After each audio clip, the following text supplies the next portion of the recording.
Hello, everyone. Thank you for joining us for today's interview. I am Candace Paul, founder of A Knowing Spirit LLC, a publishing company that is much more than publishing. We build communities online and help creatives with uplifting messages share their vision with the world. Today, I had the opportunity to speak with author Michael Carlon about his new book, The Ruin of Souls. We talked about publishing, writing, family, and what's next for Michael. Well, hi, Michael. Thank you so much for joining us on the Knowing Spirit podcast and YouTube channel. I appreciate you being here. How are you Well, thank doing? you. I'm great. Thank you so much for having me. It's an honor. Absolutely. So, I am halfway through The Ruin of Souls, and I am just into it. And I wanted to know, because I already see some themes with technology and all of these things, social media. Can you talk to me about why you wrote the book and why you chose certain themes for the book? Absolutely. So I got the idea for the book. The title comes from the prayer to Saint Michael, which is something that we've been saying. I live in Connecticut. We're part of the Roman Catholic Diocese of Bridgeport, and we say that at the end of every mass now. And that line, the ruin of souls. It's like, I don't know. It just got me. So I had the title before I had the book.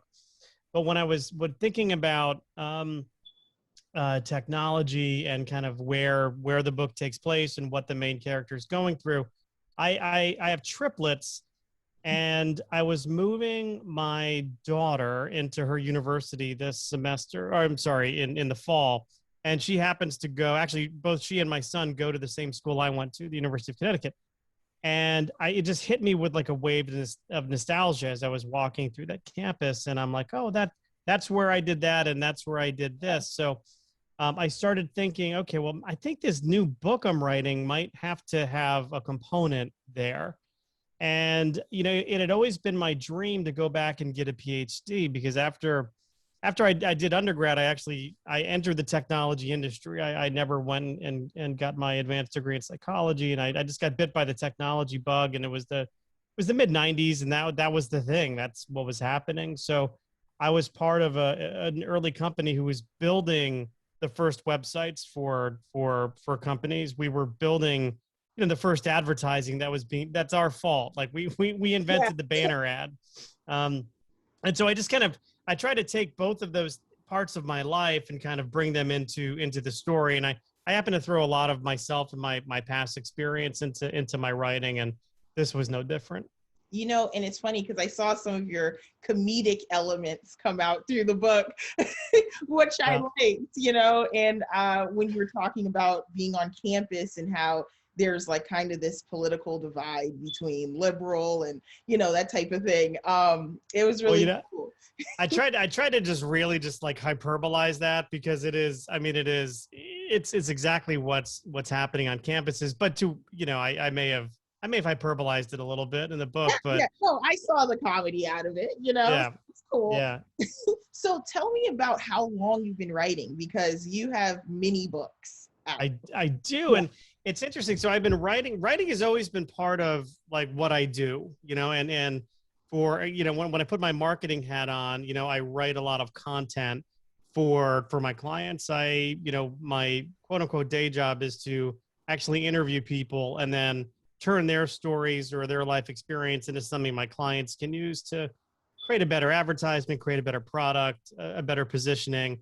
So I've always been a writer, although I never really identified as such until I started traveling a lot for business. And as part of my travels, I would keep a travel blog, and I would really just capture like just the insane things I would see, just as somebody kind of going through the world with his eyes open.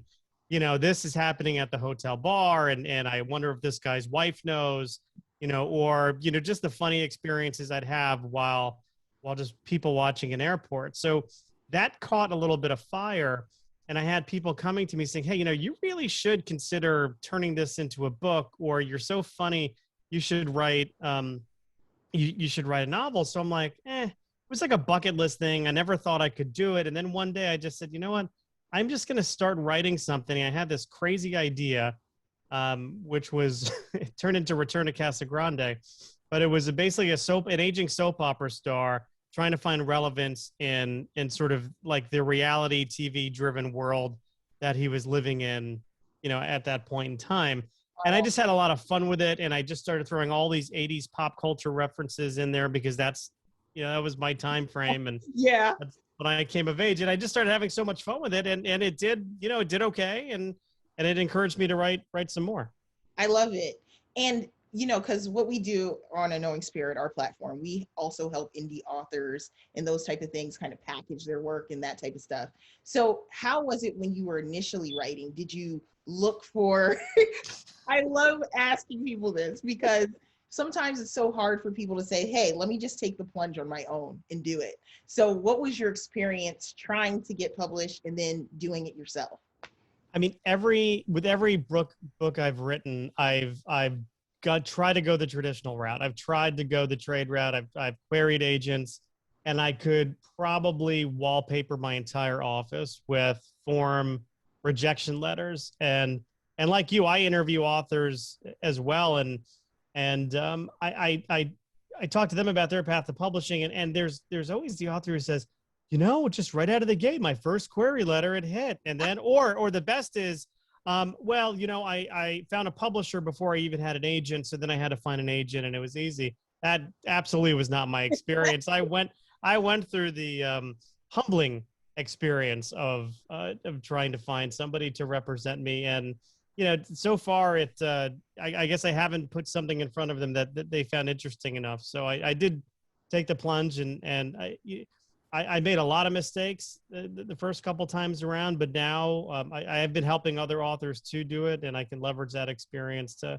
be of service to others. So, now it's almost seems like I know all the steps, and it's to the point where I'm questioning, okay, well, what value would I really be getting from going the more traditional route? Yeah, and I wonder if you agree with this with me on this. I find that you find your people, you find your audience. And so where you think, oh, maybe someone might not like this, you find that people do. So I think it's important to just try and put your work out there and see what happens. I completely agree. And I think the only way is if you take the risk and you put it out there. That's actually one of the things that attracted me to doing stand-up comedy, which is I just wanted it more immediate feedback from some of my creative ideas. And that's pretty immediate. That's bold. That is bold. You get up there and you try a joke or a routine, and you'll know pretty fast if it's working or if it's not working, because people will tell you. Oh yeah. I respect that so much. Like stand-up comedy, I think is extremely hard, extremely difficult. And so you did that. So you had like a very interesting career. So what have you learned from everything that you've done? Like what's some life experience that you could give folks? Oh boy, it's a big question, but to me it's try not to put too many limitations on yourself. Number one, I mean, okay, there are these practical limitations, right? So there's always going to be financial limitations. But I like to think that, okay, well, if you want to try something, the only person really holding you back from doing that is yourself. So, if you just build up a little confidence and start believing in yourself and putting stuff out there, you might really surprise yourself, because if you're passionate about it, you're going to find some kind of success with it if you're willing to put in the hours and if you're willing to take the risks. But if you never take the risk, you're just never going to know. So that was really the first thing is, it's okay to fail. It's okay to stumble. As long as you're willing to kind of get back up. And listen to me sounding like so cliched at this point in time, but it's really true. Yeah. I mean, I would tell that to my own children, who are young adults now. It's like, okay, they're going through these major like early adult decisions now, and I tell them, hey, look, you're not gonna hit. Babe Ruth didn't hit a home run every time he got up to the plate, but it's it's okay to fail. It's okay to fail so long as you learn from it, and hopefully you don't kill anybody with your failure. I mean, that would be bad. Yeah. It's hard to come back from that, but yeah, just try and put yourself out there. So with the Ruin of Souls, like, can you tell me a bit more about the character and why the plot of the book. Like, explain to me a little bit more about that. Yeah, so he's this 45, 46-year-old man who may or may not be the same age I am now. And he's looking for meaning in his life. That's really what's kind of missing. He had this big career before in tech, but he goes through a tragedy. His son dies by suicide, and it ruins his marriage. And part of it is, it's kind of hinted at in the early part, but kind of lands a little bit later. This technology that he's created may have had something to do with that. Social media, and this is what so he decides to go back to school to get his PhD in psychology.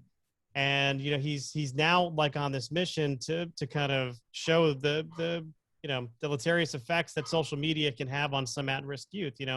People who have tendency to anxiety and depression. The social media may not be the best thing in the world for them. Yeah. And that's kind of what happens to his son. So he's trying to atone for the sins of his past, while at the same time find new meaning in his life. And he's forced to do that by kind of going on this unintended adventure, if you will. Yeah. Yeah. And I want to talk to you about that, because you have very real world themes going on in your book, very real world. And the social media, like, if you watch Netflix, there's Social Dilemma and Oh yeah. everything that's going on. And you see how they create the advertising that gets you addicted, that knows everything about you. And it's like, do you think that we can ever break away from that now? Or are we just too invested? Well, I think we number one, I think that documentary really is one of the scariest things I've watched in a very long time. And I understand a fair amount of the technology behind it. I think just being aware that that's the case, that it's out there, and it's not all positive, and that we, as people who use this stuff for free, are the product. I think that step one is awareness, right? Awareness that this is an issue, and then you can kind of monitor it, monitor your own usage of it.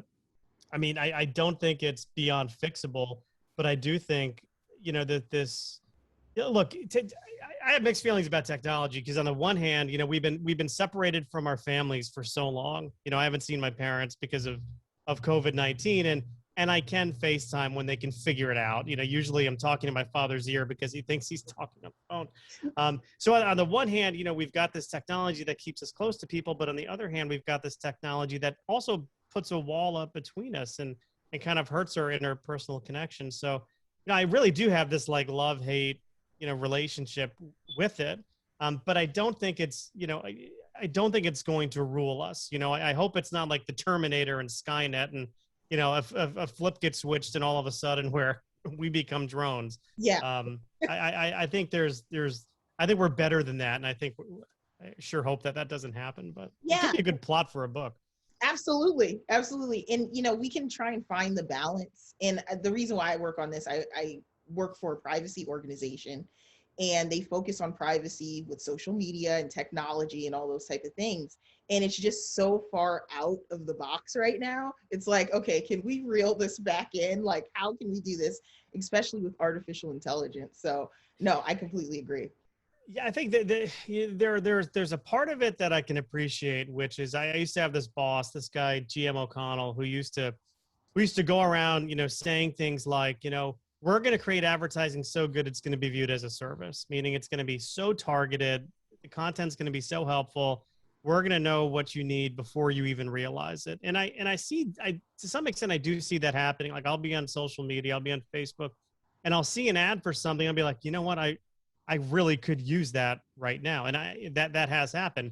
Where I think it gets really scary is manipulation.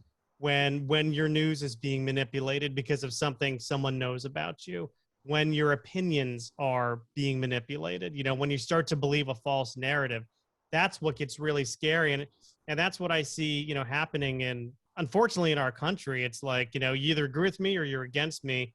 And there's no, at least the whole middle has been sort of decimated, or it's certainly not talked about. So, it's that's what scares me the most about targeting and technology, is manipulation of opinions. Absolutely. If you don't know everything that's happening, then you can't make an informed decision about anything that you choose. So that's a problem. Wow. So tell me about your favorite. I guess you probably don't have a favorite book because I'm sure you love all of your books, but what has been like kind of the most rewarding writing experience for you up until this point? Of my own writing, gosh, I mean, I wrote a book called Winning Streak, which I wrote that right around the time my mother-in-law had passed away. She passed away from cancer in 2015, Mm. and it happened fast. I mean, look, she was 89 years old. She had a great life. Um, but her death really impacted me because she lived with us and we kind of saw it. And I learned through, um, having, hospice, being around hospice, that dying happens in stages. It's not like an event where you're breathing one minute, you're not the next, and that's death. Death, what I learned and what I observed anyways, is really more of a stage. There's different stages of it. And, we saw some really odd or interesting things depending on how you want to look at it. Like one night we found her in her closet. She was trying to pack a suitcase and she was saying, well, we said, Mom, what are you doing? She's like, well, I'm packing for my trip. And I said, we're not going anywhere. She's like, oh no, I have to pack for my trip. I have to pack for my trip. And it was one of these things where we just said, okay, well, she's getting on in years and, the cancer is advancing and she may not be all there anymore. And then another time we found her kind of roaming around the first floor and, looking for her brother. Now her brother had died about 6 months earlier. Wow. And she's like, oh no, Ernie's here. I have to talk to Ernie. I have to talk to Ernie. Well, cut to, a month or so later, we're in the hospice wing of Stanford Hospital. And by the way, if you don't believe angels exist, just meet a hospice nurse and you realize that you're wrong. But so I'm reading the brochures they have and what are they saying? Well, how do you recognize that somebody is dying? Well, it has been shown that people will assume that they are planning a trip. And it's like their soul and the body is in, and I'm sure this is not where you wanted to go with this. And, No, and I haven't answered your question about the book yet, but I promise I will come around to it. But it's where like the soul is saying one thing and the body is fighting it. And then they were talking about, your loved one might talk to people who you don't think are there, but they believe are there. And some believe that this is like loved ones coming to help them yeah. cross over. And oh my gosh, and we're reading this and I'm like, oh, this is, fascinating. So I was able to build like these experiences into that book, because in that book there is, I mean, it's the first book I ever written. I mean, there's comedy in it, but it's the first book I really wrote that was much more of a sort of a Hallmark Hall of Fame, Yeah. which is kind of what I was thinking about when I was writing it, because I was seeing the screenplay in my head too. But this is, I was thinking, this is my Mitch album. This is my, my Nicholas Sparks. And so that book to me is it's the deepest book I've written. It's very personal. Yeah, but there's some happiness in it too. It's Oh, not of course. it's not all death and Of course. sadness. But Wow. I mean, I think that that's so powerful. My father passed away last year, and it was of cancer. And there were a few moments similar to what you described, where it's like you see that he might be preparing for something, or interesting things started happening around the time he died. And so I'm not at the point yet where I can write a book about it. I want yeah. to, but soon that'll happen. Yeah, it was, and again, the book isn't about her per se, but that experience we had, I never forgot. And I kind of wanted to honor her a little bit by putting that in there. That's awesome. Wow, that's amazing. So what are your plans for your writing? Do you only want to write books? Or are you trying to possibly get certain things into a different format, maybe a movie or film? That would be awesome. There is a movie, there is a screenplay in the works. So I'll say that for one of my books, Uncorking a Murder, which is a psychological thriller. And it's I've been told that it's movieable. Like it's written in such a way where it could be adapted either as a movie or probably more likely as like a limited series on a Netflix or something. But that's part of a 4 book series that I have written where it's got some legs there. So that is under consideration. That coincidentally is also the book that sold the best out of the 8 that I've written. That sells something every day, which I'm happy about. Yeah. Um, and it's a little it's a little it's that balance of humor and suspense that I try and navigate, kind of like a Carl Hyacin might. um but so there's that, and there's also a nonfiction book in there too. Like I've got this platform I've developed called Uncorking a Story, where I've interviewed, a lot of, big authors, but also just a lot of really interesting people and people with some kind of notoriety. And I think that there's little lessons I've learned from every one of those conversations that I want to build into something nonfiction. So that's sort of, that's ruminating right now. That's kind of marinating Love it. in my I head love at the it. moment. And I just like the fact that for you, you've said, listen, I have a lot of different interests and I'm going to try different things, I feel like I've been the same way, and I encourage people because I don't think a lot of people are just into one thing, and I think they should explore everything.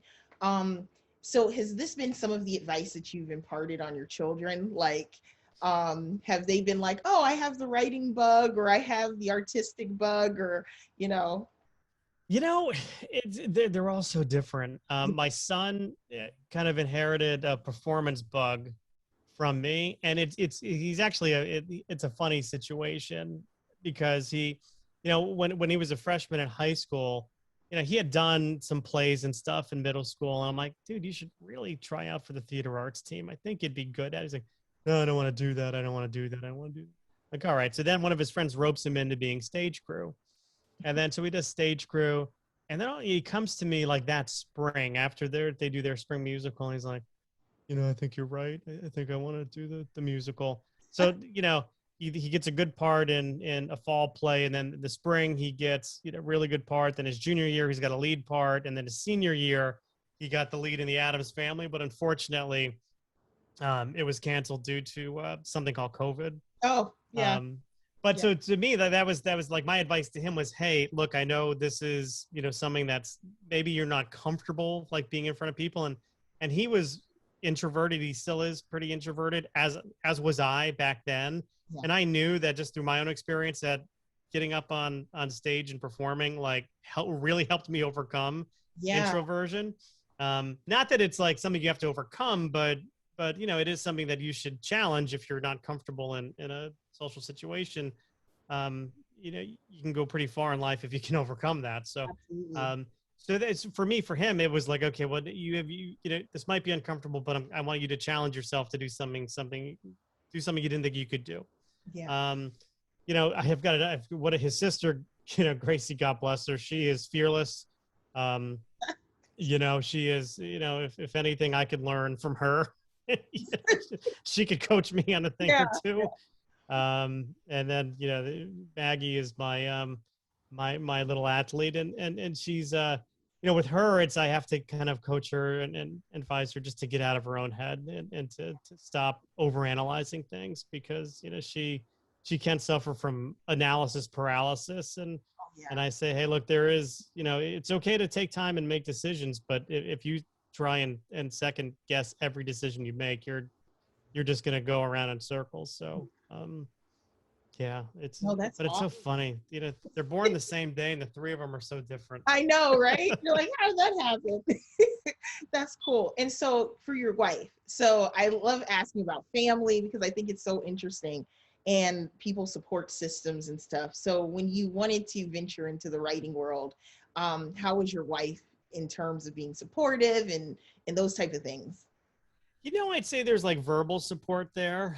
Yeah. She'll always say that, she's supportive. But it's like, it's such, for my writing, it's such a solitary thing. I don't share that much about it. Until something is ready to come out, like it's kind of under wraps, and it's just something that I don't talk a lot about. So I think, for her, like, it's this thing I do in early in the morning, late in the evening, and it's kind of my thing. Yeah. So it's I think she also is very sensitive to criticism too. Mm, She's worried that something I put out there may not be received well, and she's kind of worried about, like, she'll I do a lot of writing, a lot of blogging, and a lot of it is I throw my heart out there. And she'll come to me like, I can't believe you said that. I can't believe you admitted to this, to all these people, the people you don't know. I'm like, well, that's, it's not me not having a filter, just me being honest. And and I'm okay with it. And if people, if I show some of my warts, then that's what I felt that I had to do. And yeah, so I see where at times it does make her uncomfortable, but yeah. generally she's supportive. Of course, of course. Well, that's good. I just really appreciate, like, I love talking to writers, and I love understanding how they got into it, and where they're going with it. So where do you think your next book might be? I know that this is kind of like a process, your own process, but are you working on anything else? Are you planning anything else? I always have a list of like 10 ideas, that I keep in my phone, which, and some of them are stand-up ideas, some of them are blog ideas, some of them are book ideas. But where like I feel compelled to go now is to really this nonfiction Yeah. piece, this this uncorking my story kind of thing. I really want to document all these things that I've learned from some other people, and put that into something, which is, it's a big project. It's gonna involve a lot of research, but Yeah. it's a lot of research. Yeah, I've already done the interviews. Now I just have to make some sense of them. But I think that's where my head is at right now. However, with the summer coming, hopefully I get to travel again sometime soon. An idea might come to me, and that's what happens. Ideas come to me, and if I'm so captured by them, I have to jump into them, because I'm so fearful that they're going to leave. That they're just going to Absolutely. go in one ear and out the other, and all of a sudden that idea is gone. So who knows? But I'm thinking it could be this nonfiction thing. Exactly. So, last question for you. For those people who want to get into this, want to start writing, want to start being creative, and trying to monetize this, and make it part of their life, what is the best advice that you could give them right now?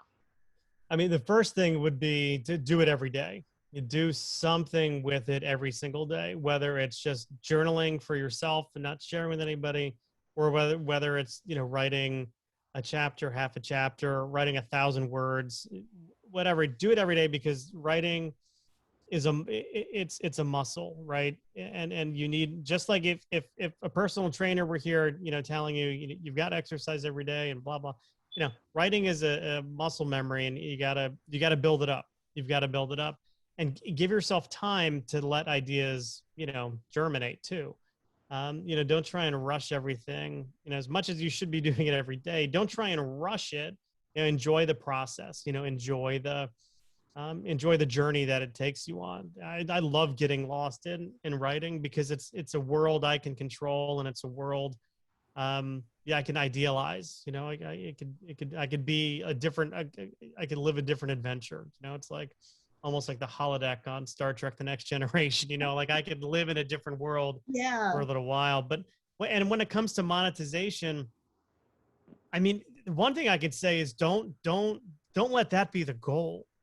Don't let that be the goal. Let your idea, let you make your writing, your manuscript, your story as good as it can be. Get feedback from people who have no stake in the game. Find a great editor. You know, Mm, take their advice. Read their notes. You probably didn't hit it out of the park your first time out of the gate, and then what you'll find is, if you do all that, if you're true to yourself, if you're true to the story, if you listen to the advice of people who have done this before, and know a thing or two, the financials will come later. But yeah. don't let the financials be the goal, because then you're gonna be worried about what some specific market segment wants versus what what you're trying to do, what you're trying to write. Absolutely. Wow. Well, Michael, thank you so much for joining us. I Oh, think, thank you for having me. yeah, absolutely. And, when you have anything else coming out, you're always welcome to come back. Well, thank you. I mean, look, you've interviewed Roma Downey, so now I feel, I mean, what does that make me? You're right there. You're right there. Valerie Bertinelli, maybe? Am I like a Valerie Bert? She was on that show with Della Reese. What Oh, was it? Touched by yeah. an Angel, right? Absolutely. No, listen, I interview people who are interesting, who are trying to do something that's really exceptional, especially right now. So you're in that category. Well, thank you very much. And thank you for reading the book and your Yes. kind words. I appreciate it. Wonderful.